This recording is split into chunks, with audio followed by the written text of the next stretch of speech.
Silencio.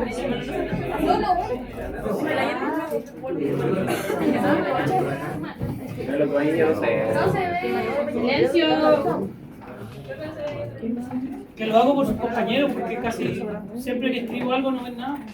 Pero bueno. Bueno, ya no trabajo. Ahí será yo creo. Entonces, bueno, me voy a sentar ya, de verdad que esté. Bueno, hoy día vamos a hablar sobre intercambio gaseoso y difusión, transporte de oxígeno, CO2, etc. Entonces, ¿esto por qué motivo? Es porque cuando nosotros hablamos de consumo de oxígeno, uno tiene que, acuérdense que nosotros vimos la parte del gasto cardíaco, la diferencia arteriovenosa de oxígeno, cómo el oxígeno difunde en el alveolo hasta llegar al capilar.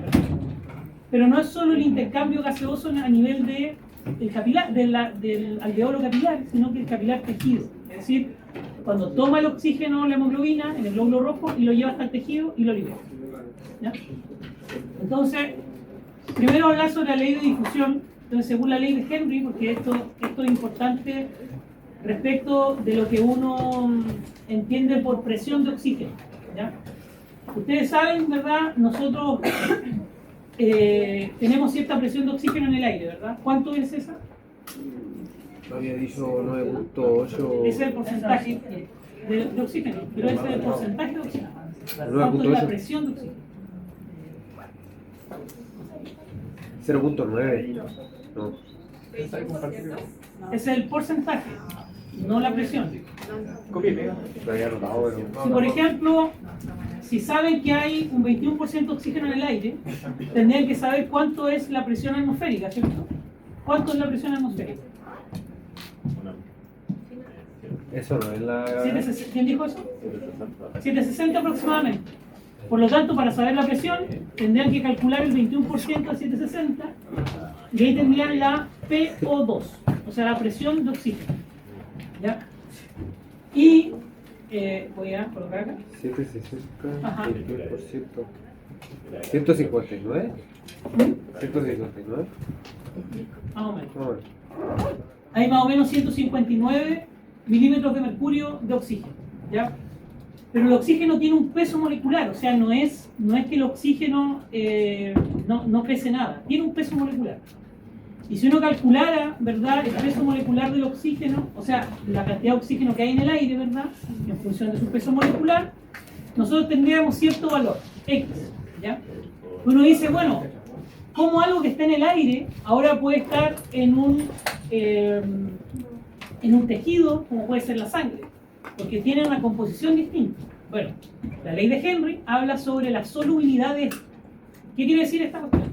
Que si nosotros tenemos cierta cantidad de presión de oxígeno en el aire y una solución líquida de oxígeno, y nosotros empezamos a mover esto, las presiones de oxígeno y las concentraciones de oxígeno entre los dos se van a equilibrar. Lo mismo pasando, ¿cierto? Si reduzco, ¿se fijan? Tengo esta PO2 y esto corresponde al oxígeno disuelto. Si yo reduzco la PO2 en el aire, en la solución también se reduce, mostrando, ¿cierto?, que hay un intercambio gaseoso. ¿Ya? Ahora, la presión de oxígeno, por lo tanto, es un indicador de la concentración de oxígeno. Es ahí el punto. ¿Ya? Por eso uno utiliza presión y no habla de moles de oxígeno en el aire, sino habla de presión de oxígeno. ¿Ya? A lo mismo que en el territorio arterial, venoso, etc. ¿Ya? Y como pueden ver ahí, siempre el oxígeno se va a mover desde un lugar donde hay mayor presión a un lugar donde hay menor presión. ¿Ya? Y esto aquí responde a la ley de difusión, que es la ley de Fick. Pueden un montón de insultos ahí, ¿cierto? Pero lo importante de esto que está acá es que son lo que determina el flujo. Que uno de los mayores determinantes del flujo son la diferencia de concentración y el área de difusión. Es ahí lo más importante. Por lo tanto, si yo quiero aumentar la difusión del oxígeno, yo, por ejemplo, tengo que aumentar el área. Y si, en el caso de ustedes, empiezan a hacer ejercicio que hay una mayor demanda metabólica porque hay mayor tejido activo, ¿qué área aumentarían ustedes para aumentar la difusión del oxígeno hacia los tejidos activos? ¿Sí?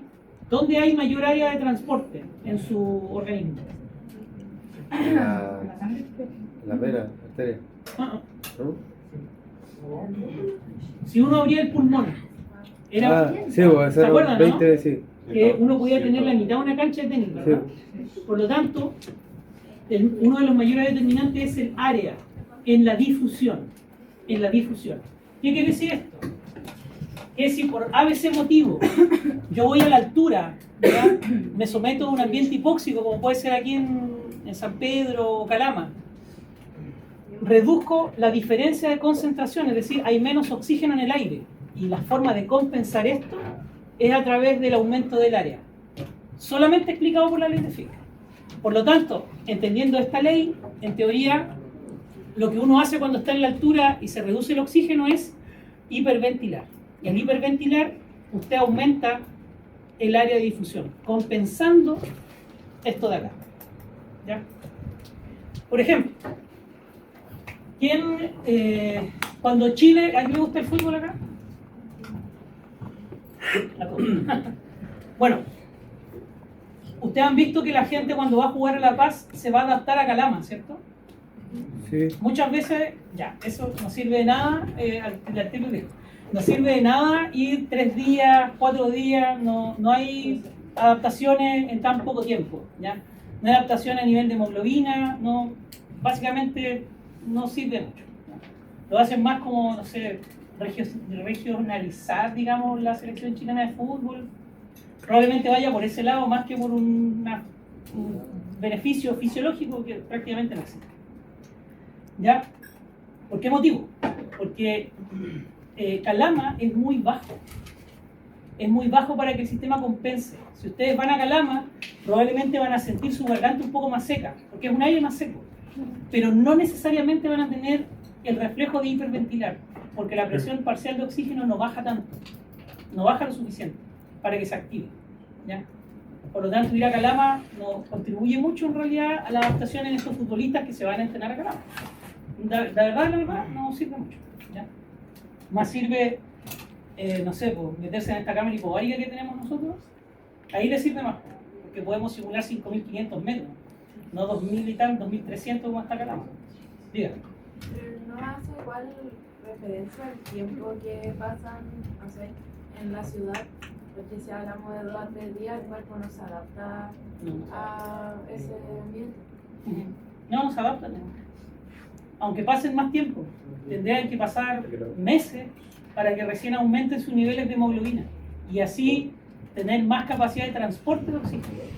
Pero si hablamos de fenómenos reflejos y adaptaciones reflejas, que son las que se promueven en el corto plazo, es muy baja la altura. No sirve de nada, de verdad que no sirve. ¿Ya? Entonces, por lo tanto, ¿cierto? La difusión, cuando ésta se ve alterada por un cambio de la concentración, se compensa por un aumento del área, ya que nuestro pulmón es un tejido que se favorece bastante porque se puede expandir y por lo tanto podemos aumentar el área de transporte. ¿Ya? Ahora, ¿cómo se transportaba el oxígeno en la sangre? ¿Unido a qué? Unido. ¿Ah? ¿A qué se pega el oxígeno? La sangre. ¿Qué tiene la sangre? Glóbulo rojo. ¿Y qué tienen los glóbulos rojos? Energía. Otro. Hemo. Hemoglobina. Hemoglobina, acuérdense. El oxígeno se une a la hemoglobina que está en los glóbulos rojos, como bien dijo su compañero. Y esto hace que el oxígeno se pueda transportar. Vimos en clase, si no me equivoco, ¿cierto?, de que la hemoglobina se satura con oxígeno más o menos al 98%. O sea, del 100% de toda la hemoglobina, el 98% está unida a oxígeno, ¿ya? Cuando pasa a través del pulmón, ¿ya? Ahora, a nivel del alveolo, la presión de oxígeno es alrededor de 100 milímetros de mercurio. y la presión de oxígeno a nivel venoso es alrededor de 40 milímetros de mercurio.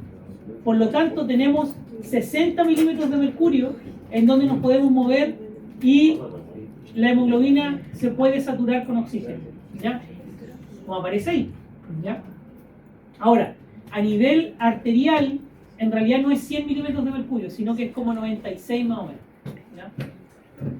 Ahora, si según su compañero en el aire hay 159 milímetros de mercurio de oxígeno, según calculado por usted, ¿cierto? Y en el alveolo hay 100. ¿Dónde se fueron los 60? A la sangre. No han llegado a la sangre, están en el alveolo. Ah, ya. Desde la boca hasta llegar al alveolo se han perdido 60 o 50 y tantos milímetros de mercurio. ¿Dónde se va eso?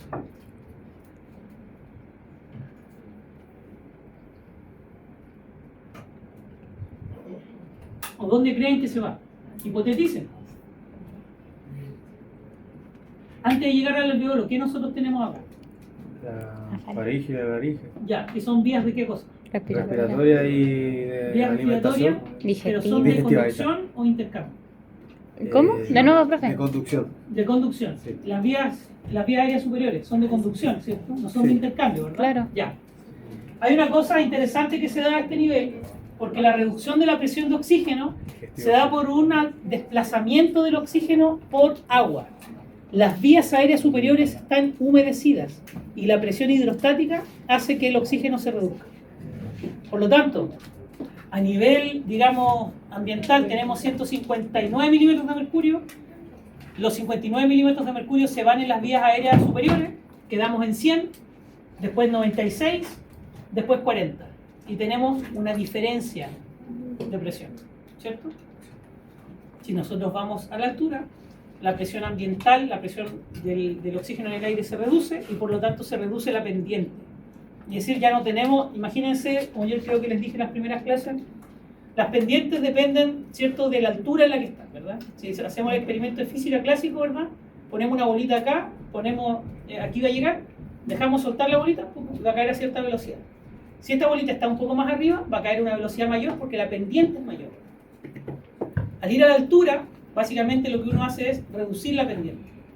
Por lo tanto, perdemos fuerza para que el oxígeno llegue hasta el tejido. ¿Cómo se compensa eso? ¿Nos cuesta más respirar, por así decirlo?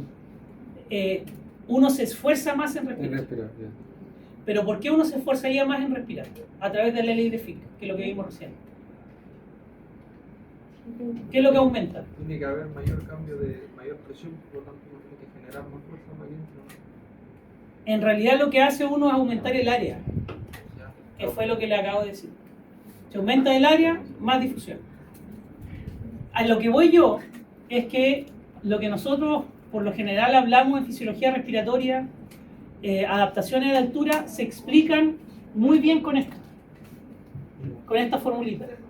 Entonces, si ustedes aprenden esto, van a entender de inmediato que si cambia la concentración, va a compensar con el área. Si la persona tiene fibrosis, va a aumentar la distancia, porque va a tener más tejido metido entre medio. Por lo tanto, va a bajar este valor y compensan con el área. Y el coeficiente de difusión básicamente no va a cambiar porque depende de la molécula. Y el oxígeno no va a cambiar estando en altura o no, la molécula en sí misma es igual. ¿Ya?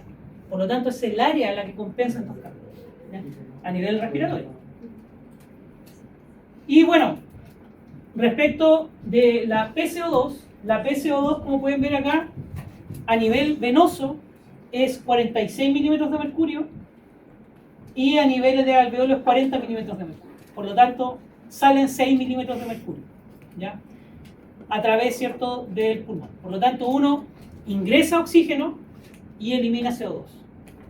CO2 generado ¿por qué? Por la respiración celular, que está acá, ¿ya? Ahora, el oxígeno, como aparece ahí, ¿cierto?, a nivel del alveolo tiene 100 milímetros de mercurio, ¿ya?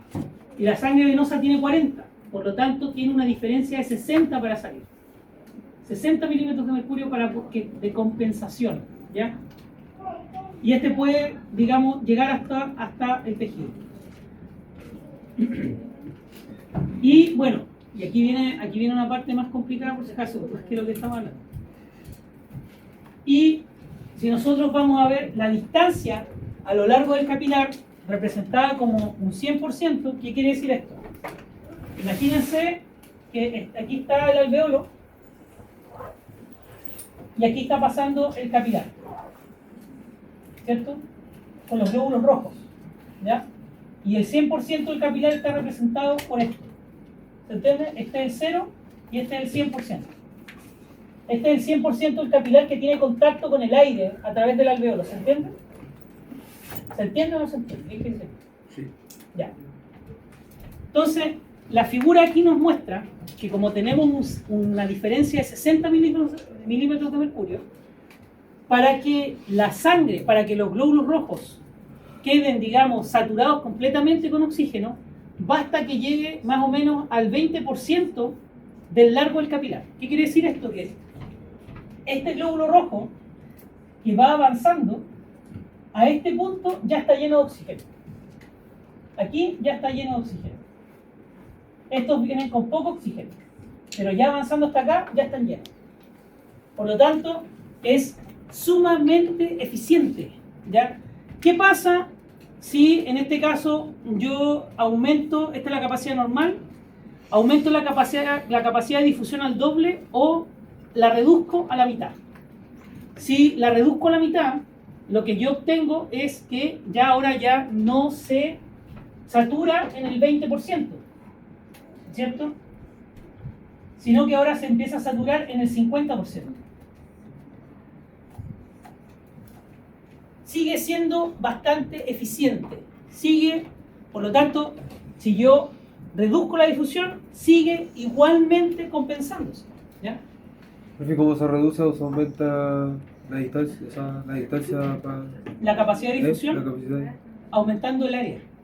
Si yo empiezo a aumentar el área, voy a cambiar la difusión, la puedo aumentar al doble o reducirla a la mitad, y ya empieza, ¿cierto?, a retrasarse. Pero aunque se retrase, sigue igual siendo eficiente. ¿Ya? Ahora, ¿qué va a pasar acá? Y bueno, por lo tanto, la capacidad de difusión es tan alta que si llegara sangre más rápido, más sangre se podría oxigenar. He ahí el punto. ¿Por qué motivo? Porque si yo empiezo a hacer ejercicio, aumenta lo que se llama la perfusión, es decir, hay mayor sangre por los vasos sanguíneos a mayor velocidad. Por lo tanto, aunque yo aumente la velocidad, ¿cierto? Por lo tanto, la perfusión, la difusión es tan eficiente que aún así igual llega a compensarse. Y de hecho, si nosotros vemos acá, esta es la capacidad de difusión en 1 y el gasto cardíaco en 1, ¿ya? Y ustedes pueden ver que al 20% ya está completamente saturado. En el caso de que yo aumente el gasto cardíaco a 3, por ejemplo, a través del ejercicio físico, me demoro, es verdad, pero aún así se satura. Es decir, ustedes empiezan a hacer ejercicio, su gasto cardíaco empieza a aumentar drásticamente y el glóbulo rojo igual se satura antes de llegar al 100%. Demostrando, ¿cierto?, la alta capacidad de difusión, porque tenemos una diferencia de 60 milímetros de mercurio, una fuerza motriz de 60 milímetros de mercurio. Y por lo tanto, ya puede quedar saturado antes de que salga de ese alveolo, ¿ya? Y si, bueno, por una enfermedad pulmonar, digamos, la difusión se reduce a la mitad, con un gasto cardíaco el triple, ya no se alcanza a saturar. Demostrando, ¿cierto?, que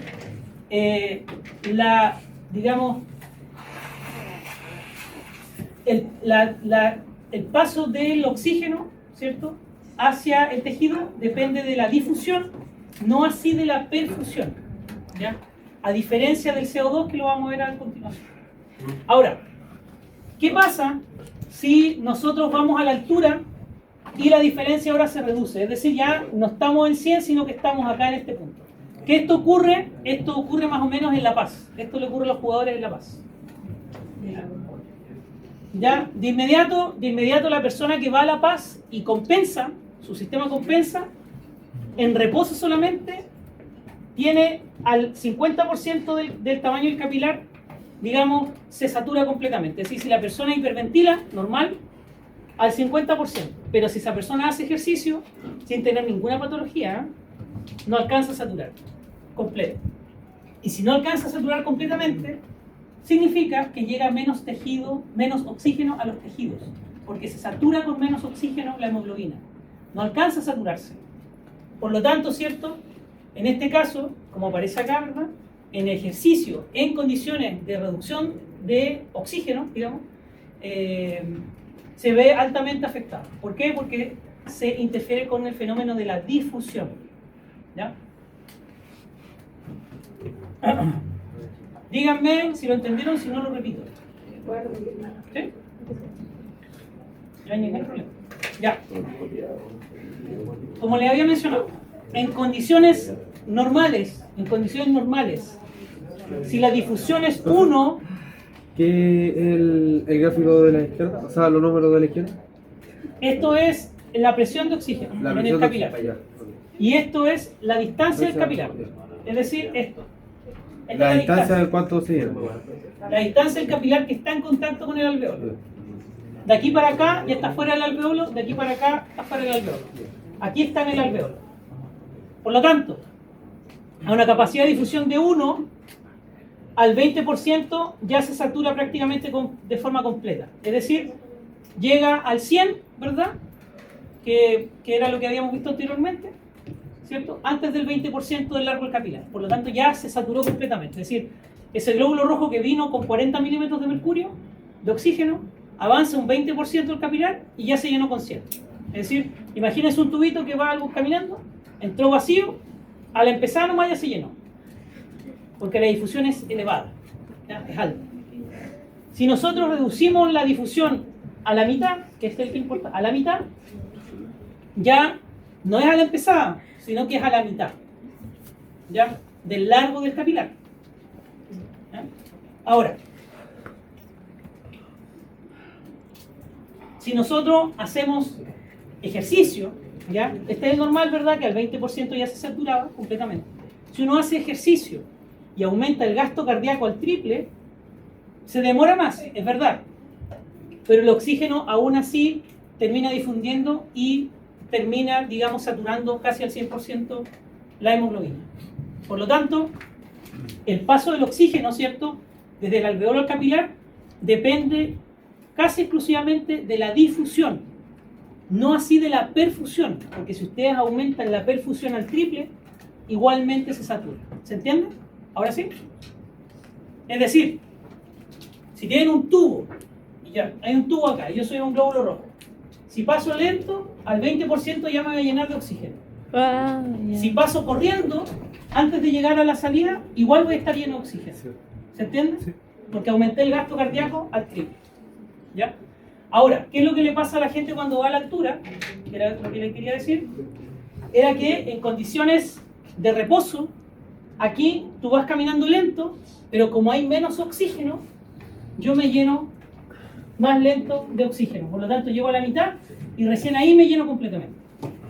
Sin embargo, si yo paso atrás del tubo, paso muy rápido, ya no me alcanzo a llenar de oxígeno. Y eso es lo que le pasa al jugador de fútbol cuando va a la altura a jugar. Pongo el ejemplo del jugador de fútbol que es el más común. Ya, pero eso sí se puede entrenar. ¿O no? Sí, se puede. Pero con adaptaciones que son crónicas. Ya. Tiene que pasar mucho tiempo. Aún no, o sea, cuando usted pasaba lento eran 20%, entonces cuando pasa más rápido aumenta ese porcentaje. Sí, Sí, 50. porque ya no se llena acá, sino que se llena acá. Claro. Bueno. Ya, porque requiere más tiempo.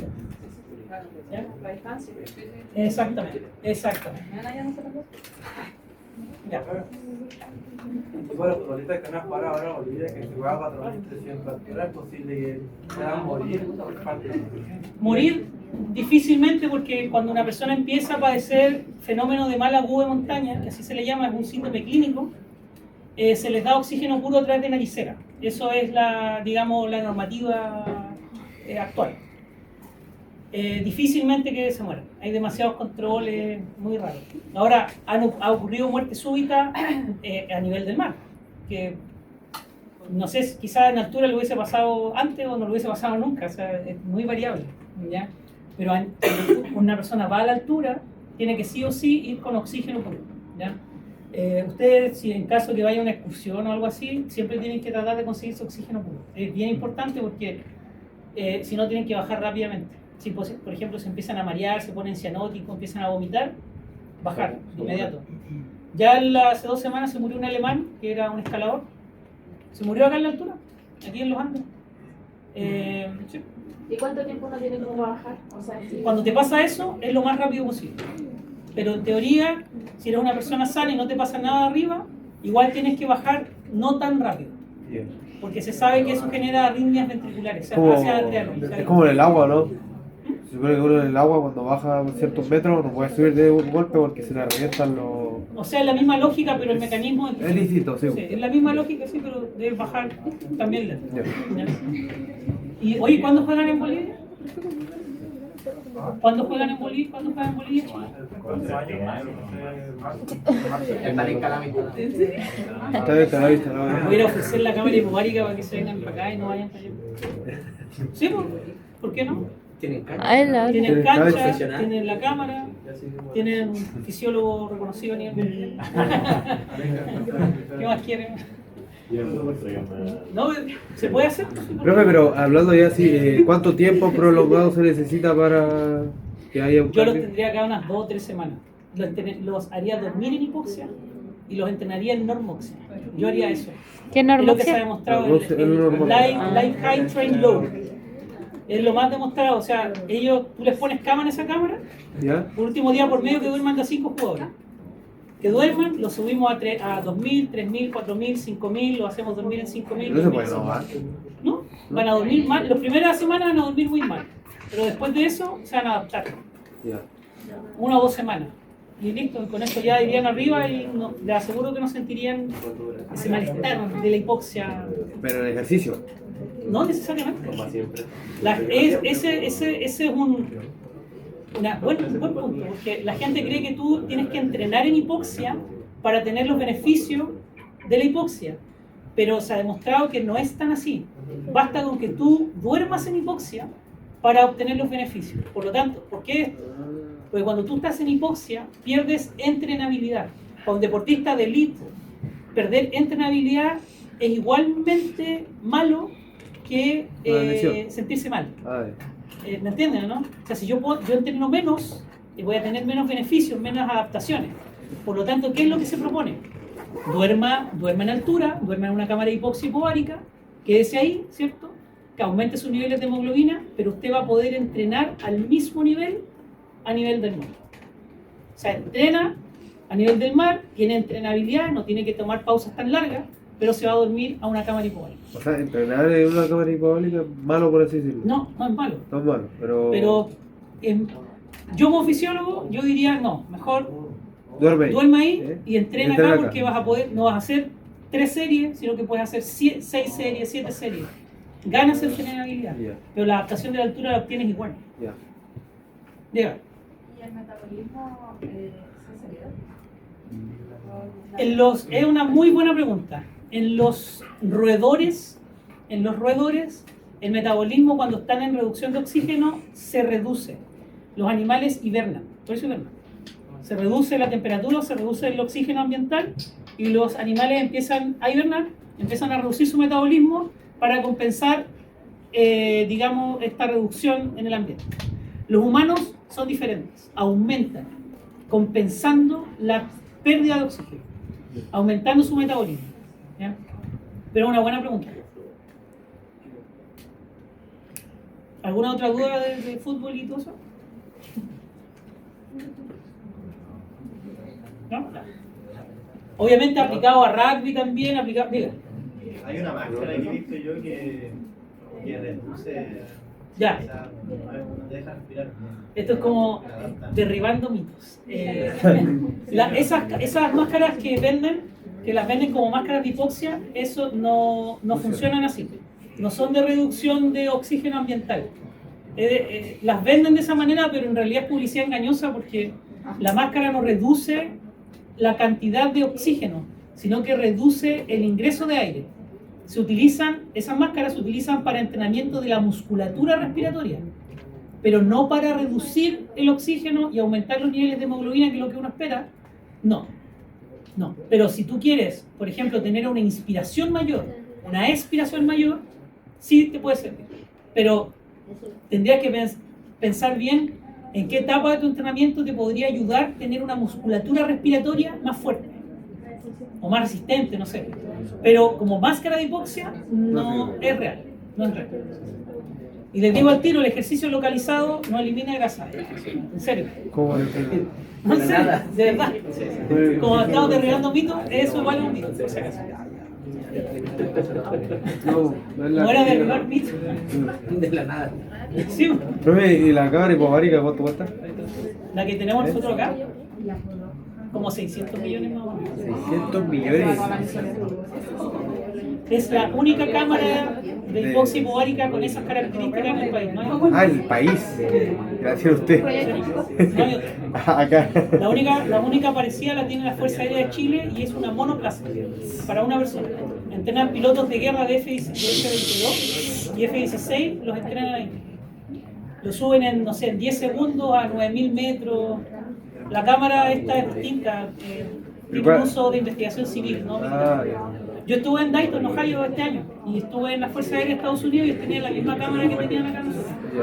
¿Y cuál es la diferencia entre esta y la que tiene la Fuerza Aérea? ¿De Chile o de Estados Unidos? De Chile. Que la de Chile es monoplaza, es para una persona. Esta es para 8 personas. 8 personas. O sea, podéis meter a 8 personas haciendo. Por eso le digo que se puede ocupar para... Tú pones literas adentro, unas 4 literas. Sí, es súper grande. Es un tanque. No, sí, es gigante. Es un ¿Verdad, vos? Sí, lo vi. Es un búnker ese. Profe, ¿y nunca, cuándo la compró esa? O sea, yo no la compré. O sea, estamos claro, pero. El año antes pasado. Pero hasta que no construían el edificio no se podía ocupar. De hecho, el otro año, sus compañeros que hagan fisiología van a tener el privilegio de utilizarla en práctica y todo. ¿Me lo voy a echar, profe? O sea, no podíamos ahora, pues si el edificio no está entregado, no podíamos. Yo había pensado que el último práctico iba a ser en la cámara, pero imagínense que recién ahora abrieron las puertas, no se podía. Recién ahora, en este momento. Ya vamos, bienvenidos. Hacemos el oficio. Profe, nos vemos el próximo día. Deja de manifestar. ¿Ah? Deja de manifestar. Los que quieran, ¿no? Conversemos. Para sentirse me desarma, me desmayo. Ya. Respecto del CO2, acuérdense que esto lo que hablamos ahora fue del oxígeno, o sea, cuánto se demora en que sature, ¿cierto? Pero tenemos el CO2, y el CO2 es distinto al oxígeno. En condiciones normales, donde hay un gasto cardíaco de 1 y una difusión de 1, uno puede ver que, digamos, en el 20%, el CO2 prácticamente se equilibra y sale. Sale hacia el territorio, ¿cierto? Hacia el aire. ¿Ya? Si nosotros aumentamos el gasto cardíaco en el doble, ya llega, digamos, como a este punto. ¿Ya? Como está acá. Y si aumentamos el gasto al doble y la difusión a la mitad, ya no se alcanza a salir. Te empiezas a quedar con CO2. ¿Ya? ¿Qué significa eso? Que uno se vuelve, genera algo que se llama acidosis respiratoria. Y la acidosis respiratoria es uno de los fenómenos que hace que una persona se detenga de hacer ejercicio. Si tú empiezas a entrenar, ¿cierto?, a competir, y te empiezas a quedar con CO2, porque eso pasa, te empiezas a quedar con CO2, ese CO2 significa que si hay más CO2, hay más protones. Si hay más protones, significa que el pH baja. Por lo tanto, te vuelves más ácido y generas algo que se llama acidosis respiratoria. Y ese es uno de los indicadores, ¿cierto?, de fatiga muscular. ¿Ya? Por lo tanto, cuando uno entrena, y esto llevándolo a la fisiología del ejercicio, cuando uno entrena, es igualmente importante sacar el aire como ingresar aire. Es decir, si uno empieza a tener una deficiencia expiratoria, ¿ya?, empieza a quedarse con CO2. ¿Ya? Por lo tanto, ¿cierto?, una persona que haga endurance, alguien que salga a correr acá, creo que usted salga a correr. Si usted no tiene un abdomen fuerte, que le sirva sacar el aire, ese aire no va a salir y se va a empezar a acumular CO2. Si se empieza a acumular solo un poco, no necesitan mucho, solo un poco de CO2, van a empezar a tener un fenómeno de fatiga muscular. ¿Y eso se traduce a calambre y esas cosas? No, tienes que parar, no. Tienes que parar de hacer ejercicio. Pero ¿y Tan cómo? simple como eso. Detienes, reduces la actividad metabólica, empiezas a expirar, sacas el CO2 y te limpias. Ya. ¿Ya? Y bueno, ya es la misma cuestión que lo anterior. Ahora, el transporte de oxígeno y CO2, ¿cierto? Ahora que lo acabamos de ver, el oxígeno ocurre a través de la hemoglobina, ¿ya? Es decir, del 100% del oxígeno que está acá, el 98% según la hemoglobina, y se transporta hasta el tejido y es liberado. Pero el CO2 es un poco más complicado. El CO2 se tiene que transportar de varias formas, a través de unido a la hemoglobina, en forma de bicarbonato, en forma de protones, en forma de CO2 disuelto, ¿ya? Entonces, respecto del oxígeno, este es un poco más simple, porque el oxígeno que está aquí en el alveolo, ¿verdad?, difunde hacia el vaso sanguíneo y el 98% se une a la hemoglobina, ¿ya? Y el otro 2% está disuelto.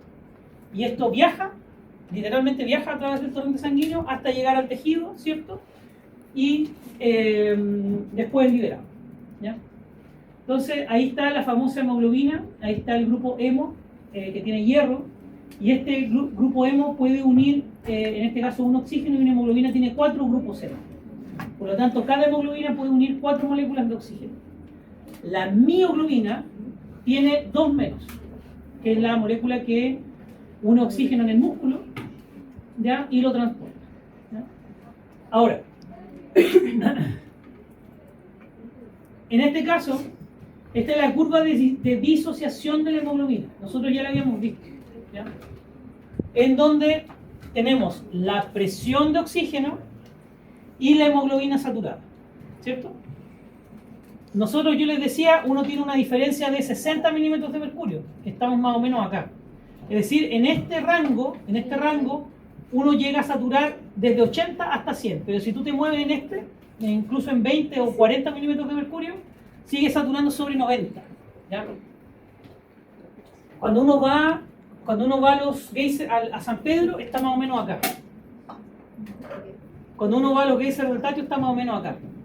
Si uno va a Paso Jama, está por acá. Y el Everest está por acá.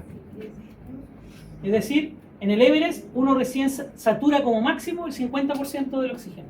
No se satura más. Y aparte hay mucho menos oxígeno. Cuando uno va al Everest, o sea, yo nunca he ido, pero si alguien fuese al Everest, las personas caminan 10 pasos, literal, 10 pasos y tienen que descansar media hora. 10 pasos y descansan media hora. Por eso hacer cumbre en el Everest es tan complicado, porque el avance es muy lento, porque el sistema no compensa, no logra compensar. ¿Por qué? Porque hay muy poco oxígeno en el aire, ¿ya? Muy poco. Ahora, si llega a sobrepasar, por ejemplo, los pasos, llega a pasar lo de la fatiga muscular, ¿no? Lo que había dicho. Se acumula CO2, pero aparte de acumularse CO2, no se favorece la unión del oxígeno con la hemoglobina. Por lo tanto, no se puede transportar y llegar a los tejidos que se necesitan, ¿no? No, voy a enrollar. Ya, vamos a parar acá 5 minutos para que descansen y seguimos.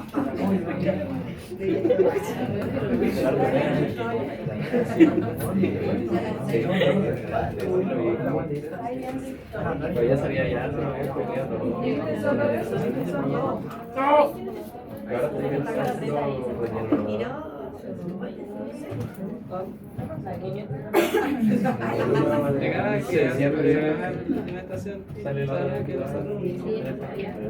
¿Puedes explicar así?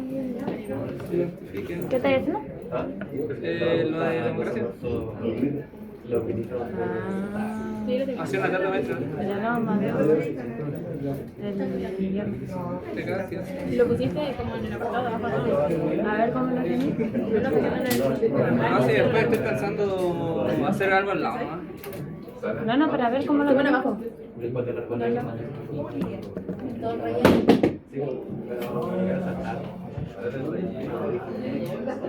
Pero ¿y a dónde pusiste los...? No soporto. No soporto la voz. No soy capaz. ¿Y a dónde pusiste los propósitos? ¿Qué propósito de Lo qué? único que lo está haciendo si no me estoy practicando. Tienes que poner propósito 1, Eso quiero saber. propósito 2, propósito 3. Ya, por ejemplo, está. Presentáis el objetivo de la clase, ¿no? Y presentáis la actividad. Por ejemplo, lo que nosotros hicimos es: ya, el docente va a explicar el objetivo y va a explicar la actividad. Y después pusimos propósito 1. Para el niño con silla de ruedas se le explicará tal. Para el niño mudo, tal. Para el niño ciego, tal. Pero que tenéis que hacerlo ordenado.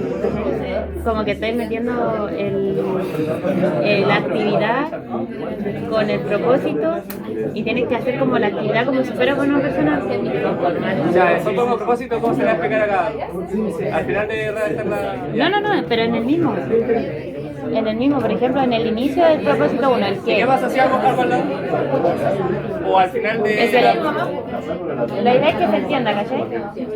Da lo mismo si lo ponía arriba, abajo, al lado. Porque estaban acá abajo, pues, al final estaban los tres propósitos de la plantilla que mandó la clase. ¿Las plantillas? Sí, pues. Ah, lo cambio. Mira, te muestro el...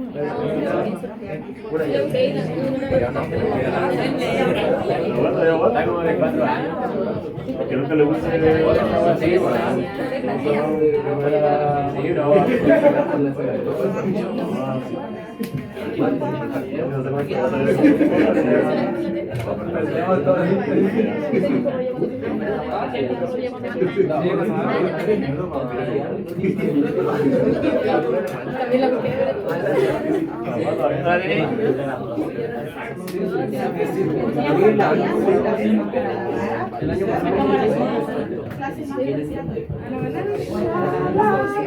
Si no me equivoco, esta debería ser la última. De hecho, yo pensaba Si acá se el jueves hacer un intervalo para que vaya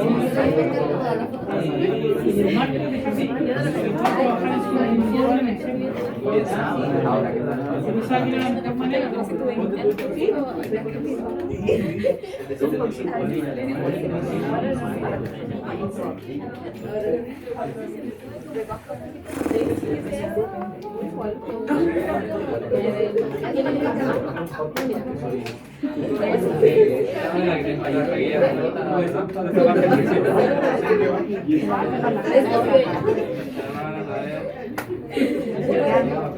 Sí, es muy bueno. Si no me comprende nada. Pero tenemos como 40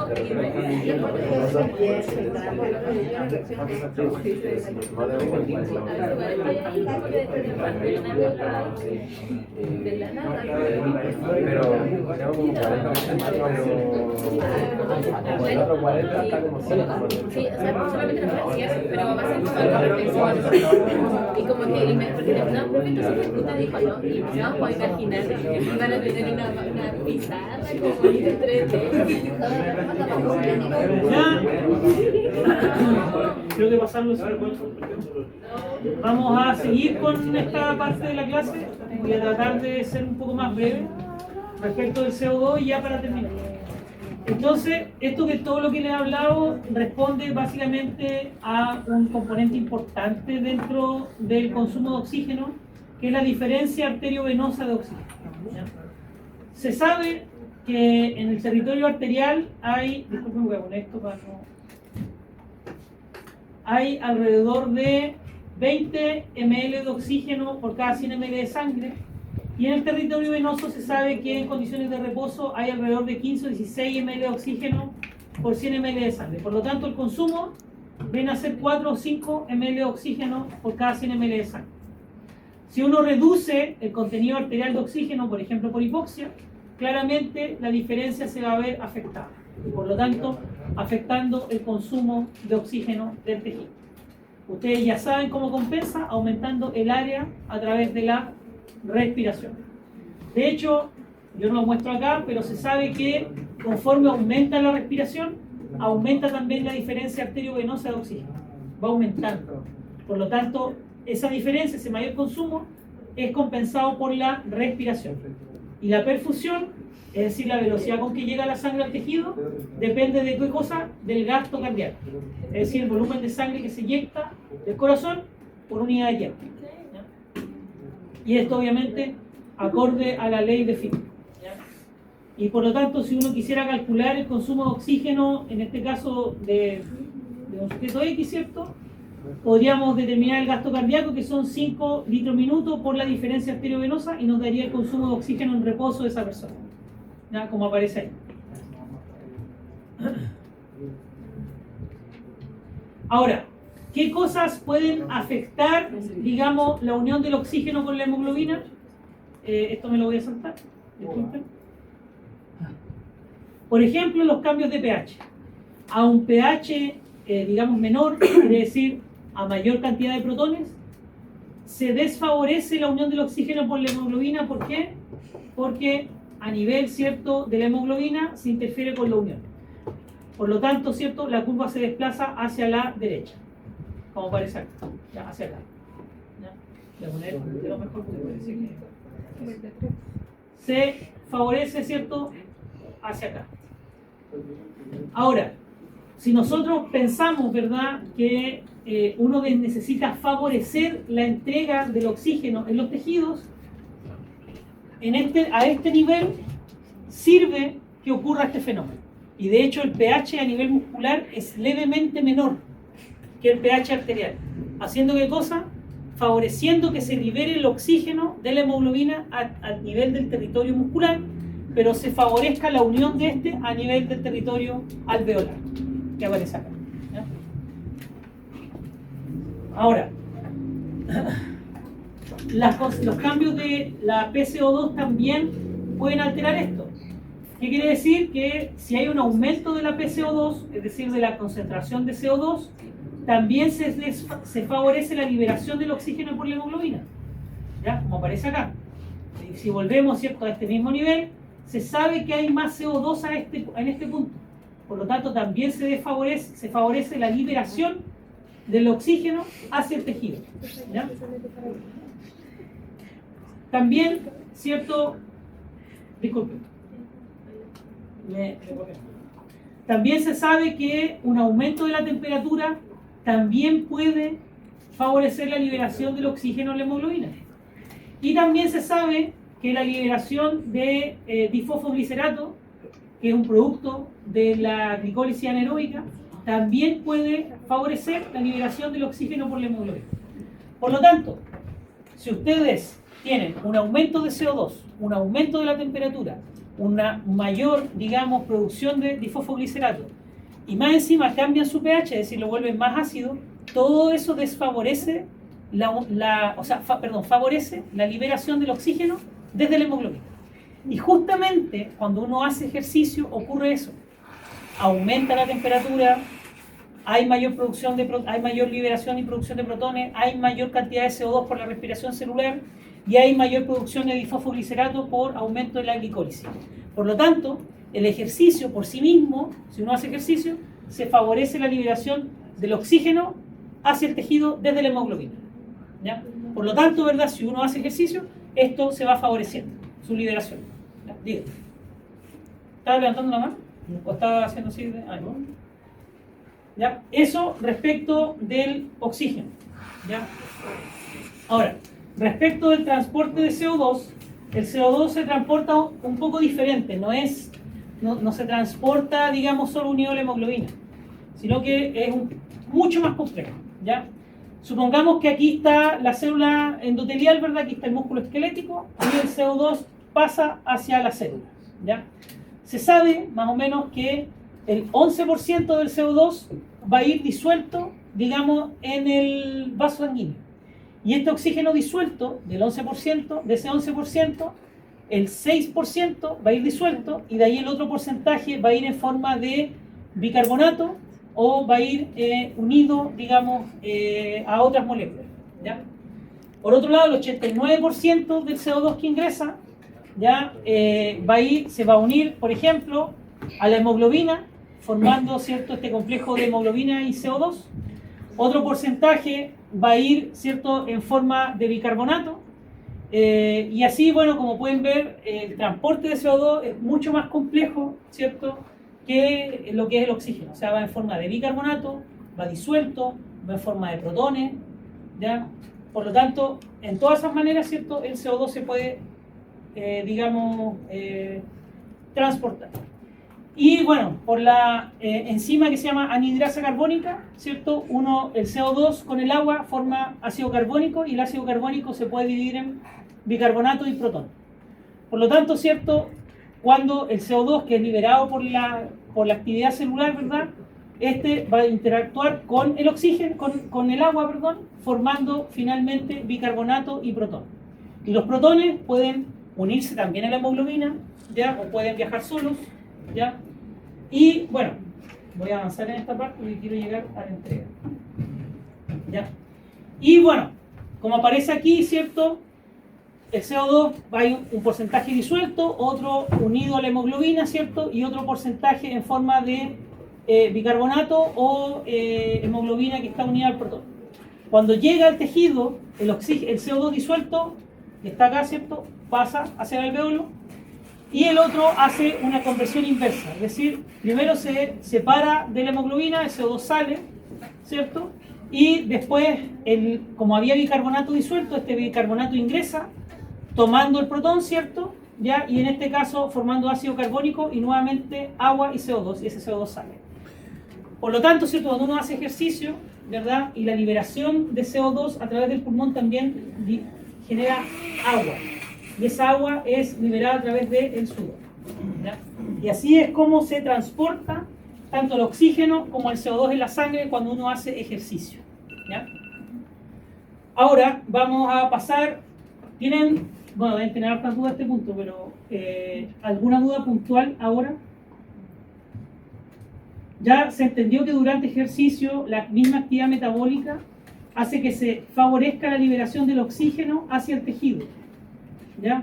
Y a nivel del alveolo, ¿verdad?, aunque yo aumente la perfusión por ejercicio, no se va a desfavorecer la difusión del oxígeno hacia la hemoglobina, ¿ya? A menos que uno deje de compensar con la respiración. Si uno reduce el área o no la compensa, ahí sí ocurren problemas, ¿ya? ¿Tienen dudas hasta acá? Ya. Vamos a avanzar hacia regulación de la ventilación, ¿ya? Y en la regulación de la ventilación vamos a partir del paradigma inicial, ¿ya?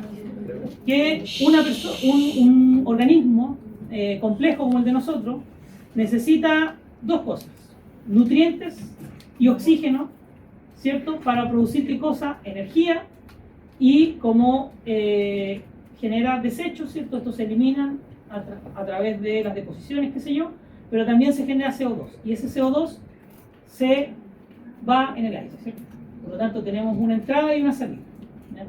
Esto ocurre, ¿verdad?, gracias a través de una membrana muy delgada que es el pulmón, ¿ya? Ustedes ya vieron esa interacción alveolo capilar que es muy delgadita, hace finalmente que el oxígeno pueda pasar hacia el capilar y este pueda unirse a la hemoglobina, llegar al tejido, liberarlo, etc., ¿ya?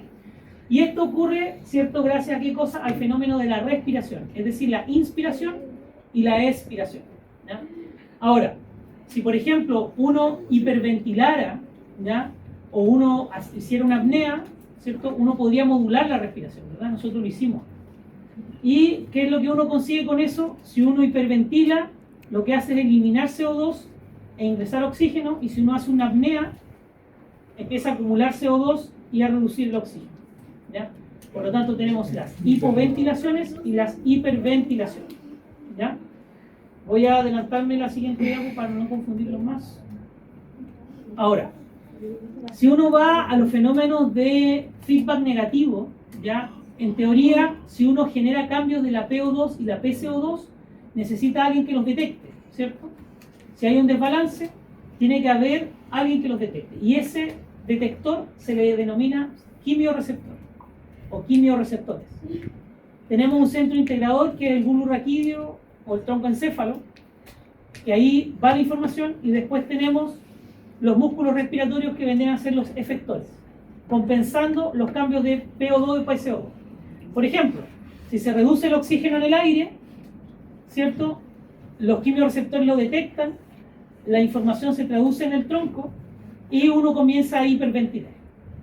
Si uno recibe mucho oxígeno, los quimioreceptores se apagan, se inactivan. El bulbo raquídeo traduce eso y los músculos respiratorios reducen su actividad, ¿ya? Y así con el CO2, ¿ya? Como aparece aquí, ¿ya?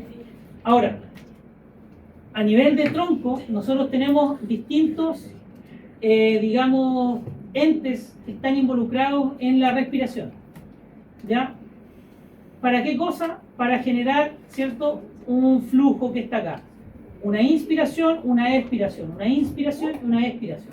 Pero para que este fenómeno ocurra, uno tiene que tener un incremento en la actividad de neuronas inspiratorias y un aumento de la actividad de neuronas expiratorias. Y eso ocurre a nivel del tronco encéfalo, que está acá. En el tronco hay una zona que se llama grupo, centro generador del ritmo respiratorio, CPG. El centro generador del ritmo respiratorio tiene 4 núcleos, ¿ya? Y son, no se los voy a pedir que se lo aprendan, pero se los voy a decir. Grupo Prebotzinger y grupo respiratorio ventral rostral, que son neuronas inspiratorias, y el grupo Potzinger y el grupo respiratorio ventral caudal, que son neuronas expiratorias, ¿ya? Esas neuronas, unas se activan, otras se apagan, y así sucesivamente van generando ¿qué cosa? Un cambio de la respiración, tanto la inspiración como la expiración. Ese CPG, ese centro generador del ritmo respiratorio, puede cambiar su actividad durante ejercicio. Se sabe. El año pasado salió un paper en Nature, que es bastante interesante, en donde demuestran que la actividad locomotora, es decir, el simple hecho de caminar, hace que uno aumente su respiración, ¿ya? O sea, señales que vienen del músculo también pueden activar las partes del tronco y hacer que uno respire, ¿ya? Eso está descrito, digamos. ¿Y por qué cuando uno corre 100 metros por hora no respira? No sé quién lo hará sin respirar. ¿Se puede hacer? Sí.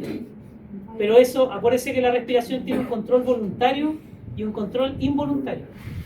Cuando uno habla de respiración sin modularla, es todo involuntario. Todo esto que está viendo usted acá es involuntario. Si no, hablaríamos de la corteza frontal, ¿no? Pero sí, uno puede bypasearse esto, pero igual va a acumular CO2, igual va a generar hipoxia, e igual va a tener que respirar en algún momento, sí o sí. Y ese, de vuelta a la respiración, es reflejo, no, eso no es consciente, ¿no? Ahora, ¿en qué fenómenos uno puede modular la respiración? Bueno, nadando, la fonación, la misma fonación, hablar, también uno modula la respiración, al beber agua, también uno modula la respiración. Es decir, durante ejercicio también se puede modular. Por lo tanto, ¿cierto? El control respiratorio ya es un poco más complejo de lo que uno se imagina. Ya tenemos controles inconscientes, control consciente, y el control inconsciente puede incluso darse en fenómenos de comportamiento, como puede ser beber agua, hablar. Uno no es consciente, pero lo modula igual, ¿ya? Es consciente de lo que habla, no es consciente de cómo uno respira, ¿ya? Ahora, no se conoce, y esto es verdad, no se conoce con certeza el mecanismo que genera la actividad rítmica de la respiración. No se sabe, ¿ya? Hay hipótesis como aparece acá, y aquí yo coloqué este paper porque salió, si no me equivoco, en el 2021, y ellos demuestran acá que uno al nacer se activa un sistema en el tronco que hace que uno genere la primera respiración. Y lo probaron, bueno, obviamente en animales, no se puede hacer de otra manera, en donde ellos encontraron que se liberaban ciertas moléculas en el tronco cuando en los recién nacidos. Y probaron en ratones, inhibiendo la liberación del péptido, y los animales no podían generar la primera respiración y fallecían.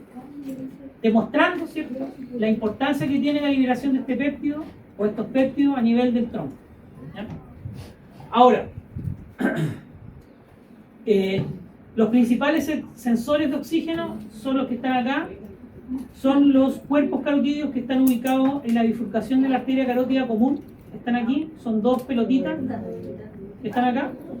Y estas, en realidad esto está un poco magnificado porque el cuerpo carotídeo tiene muchas menos células, muy pocas células, en donde estos son vasos sanguíneos y por lo tanto cuando hay un cambio de oxígeno en el aire, la reducción del oxígeno hace que estas células que están aquí, que son células glómicas, se activen y aumentando su actividad hacia el tronco encéfalo, aumentando la respiración, por ejemplo, ¿ya?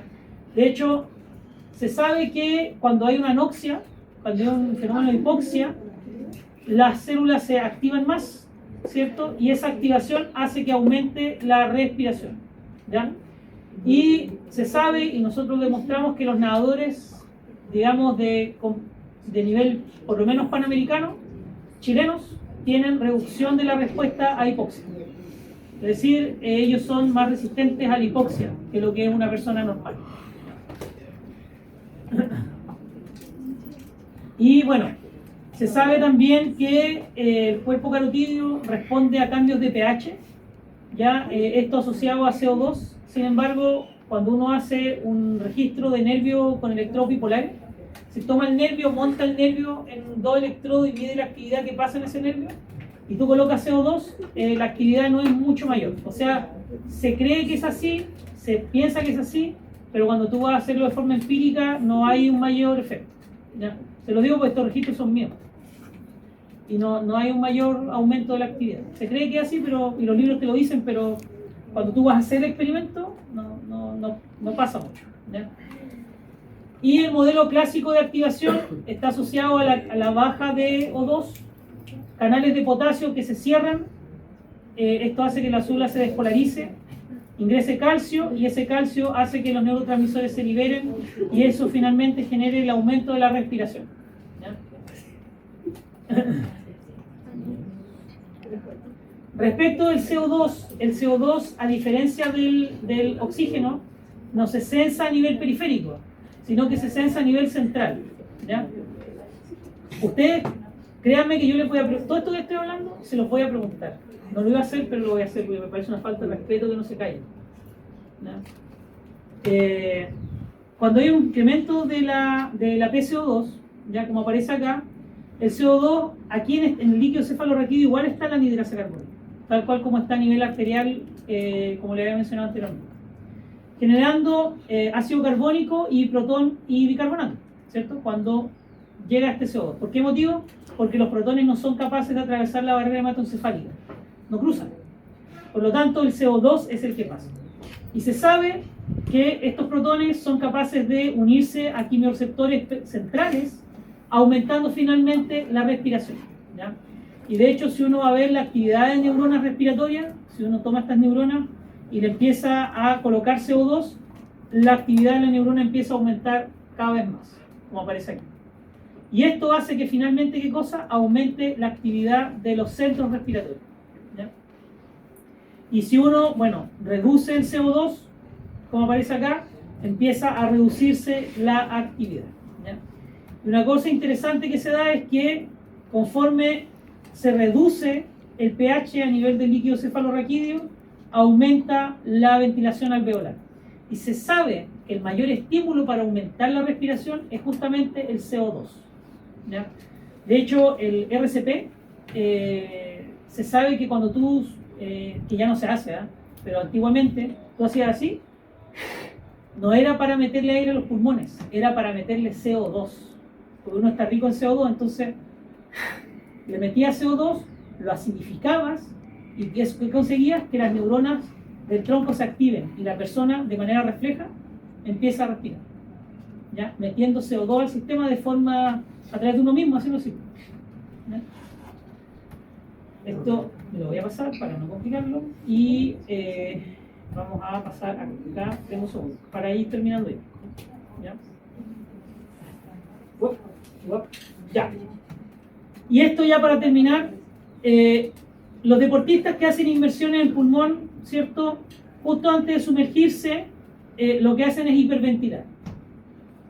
¿Por qué les ayuda esto a contener la respiración? ¿Por qué les ayudaría?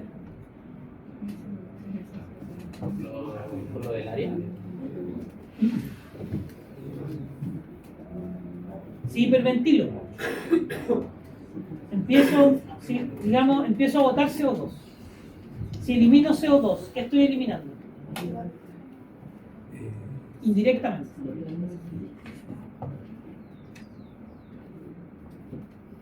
Estoy liberando más espacio para todo.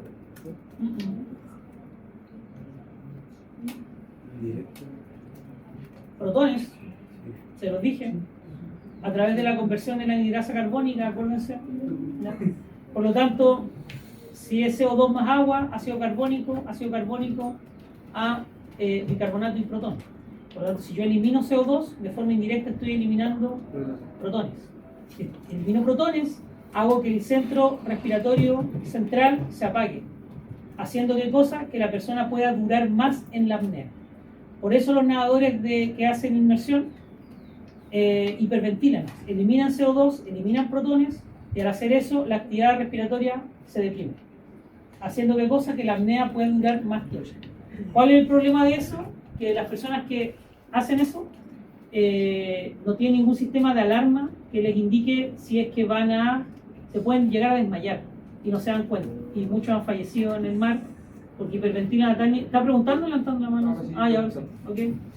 Respecto al anterior, lo entendí de la siguiente forma: cuando dice lo del RCP, se llena como el cuerpo de CO2, genera un reflejo automático para la respiración, como de consumir oxígeno. En realidad de sacar el CO2. Cuando usted, supongamos que la persona está sin respirar, y usted empieza a meter aire, haciendo así, lo está llenando de CO2, es decir, está llegando a esta condición. Y lo que hace, al llenarlo de CO2, hace que las neuronas del tronco se activen, haciendo que de forma refleja la persona respire. Para sacar ese CO2 que usted le puso. ¿Se entiende? ¿Por qué dijo que ya no se hace el RCP? No sé la respuesta clínica, la verdad, pero yo sé que hoy día lo que hacen es estimular solamente manualmente, no inspirando dentro de la persona, o sea, inspirando. Pero el concepto detrás no está equivocado. O sea, tú lo llenas de CO2 y la persona va a respirar igual, sí o sí. ¿Eso era por un tema ético? Posiblemente. Muy invasivo, ¿no? Puede ser, también. Puede ser. Oye, creo que tengo mi clave del campo, así que les voy a pasar mi... Sí, porque hace un rato que no lo tenía. A usted igual se le sale la aplicación, ¿verdad? Sí, ¿verdad? Yo no sé por qué pasa esa cuestión. Si es la última que me parece que se me sale, se me olvida los ya pasó. Tengo 65. 75. Si lo voy a escuchar, no, pero no se preocupen, yo la voy a llenar nomás. Esta voy a tomarla, pero la otra voy a poner 100. Ya. No me complica para nada. Sara, La paso porque... ¿viste la cierre? ¿Qué? ¿Viste el cierre? No, era para verlo. Sí, pásenlo. Ya, ¿tienen dudas, consultas hasta acá? Les voy a subir esta clase, que es la que falta. El próximo... que se lo dije. El jueves vamos a hacer un repaso ya de cardiorrespiratorio, para que ojalá les pueda ir bien en la prueba, ¿cierto? Igual yo, déjenme decir, lo felicito en la segunda prueba porque las notas subieron harto y se nota que hubo más estudio, así que bien por eso. La tercera prueba no es fácil, ¿ya? Así que requiere el mismo nivel de estudio, ya dedíquenle. Yo de todas maneras, igual la próxima clase, el jueves, voy a venir, pero para como repaso. Vamos a partir de cardio, traigan dudas puntuales. ¿Y el martes no? Les voy a dar ciertos tips de cosas que yo les voy a preguntar. Jueves. Y el martes que viene no va a haber clase porque van a tener que hacer el ensayo. Así que les sugiero fuertemente que ocupen ese tiempo para el ensayo, para que lo terminen bien, y el miércoles tenemos la prueba. ¿Ya? El jueves, ¿qué dije? Eso, no, jueves. Tengo un enredo en la cabeza. Ya. Sí. Así que pasen mi celular por ahí, se pasan la lista y estamos listos.